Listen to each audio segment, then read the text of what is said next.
नमस्कार दर्शक बंधु मोर ही चैनल रे मु आपण मानकु स्वागत जनाउछि। आज आमे जानिबा गरुड़ पुराण विषय रे। गरुड़ पुराण अनुसार प्रत्येक लोकंकर मृत्यु पर तांकर जन्म निर्धारित होई थाए।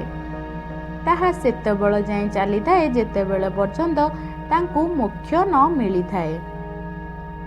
गीतारे मध्य भगवान श्रीकृष्ण कहिछन्ति जे जेपरि मनुष्य पुराणा वस्त्र त्याग करी नूतन वस्त्र परिधान करती सेहीपरि आत्मा मध्य पुराणा शरीर त्याग करी नुआ शरीर धारण करती।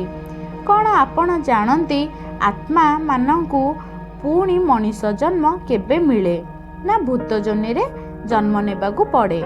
मनीषर जन्म तार कर्म उपरे निर्धारित हुए आउ मृत्यु मध्य समस्त कर्म भोगिबा परे होई थाए। वर्तमान जन्म रे कर्म अनुसार 44 जोनि रे जन्म नेबाकु हुए। गरुड़ पुराण अनुसार माँ गर्भरे शिशु भगवान को प्रार्थना करे मते शीघ्र एठारु उद्धार करंतु। मु एठारु बाहरिले आपणक नाम जपिबी किंतु जन्म पर से सबु भूली जाए।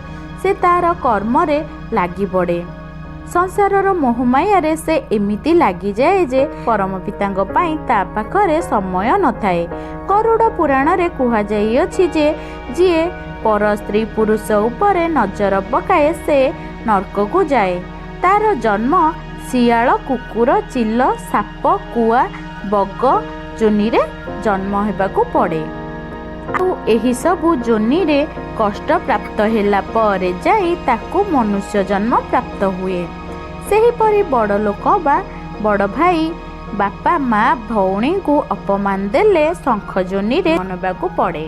केवल एहा नुहे 10 वर्ष एही जोनि रे रहिबा परे जाई ताकु मनुष्य जन्म प्राप्त हुए। मनुष्य को कीट पतंगर जोनि सेतेबेले मिले। से सुना चोरी हेउ बा रूपा चोरी हेउ जदि मनुष्य एही कर्म करि थाए ताकु पारा जोनि प्रथमे मिली थाए। एवं शास्त्र अनुसार स्त्री मानक सह खराब कर्म करुथिबा